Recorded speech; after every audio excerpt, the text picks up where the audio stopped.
بسم اللہ الرحمن الرحیم ان الحمد للہ والصلاة والسلام علی من لا نبی بعدہ اما بعد۔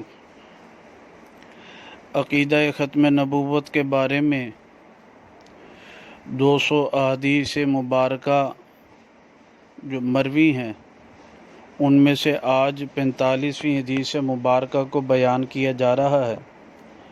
یہ حدیث مبارکہ جامع ترمذی میں آتی ہے، جلد نمبر ثانی ہے، اور شمائل ترمذی میں ایک باب باندھا امام ترمذی رحمہ اللہ نے، باب ما جاء فی خاتم النبوہ۔ اور یہ روایت مبارکہ کے راوی حضرت علی رضی اللہ تعالیٰ عنہ ہیں۔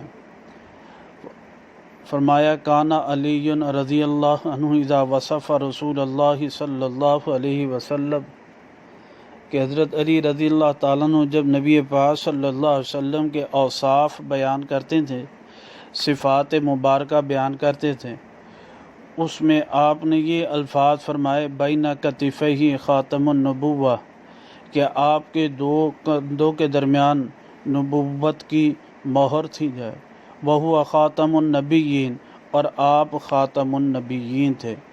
ختم نبوت کی مہر کا آپ کے دو کندھوں کے درمیان ہونا، یہ آپ علیہ الصلاۃ والسلام کی ختم نبوت کی دلیل تھی۔ اللہ سبحانہ و تعالیٰ صحیح سمجھ عمل کی توفیق نصیب فرمائے۔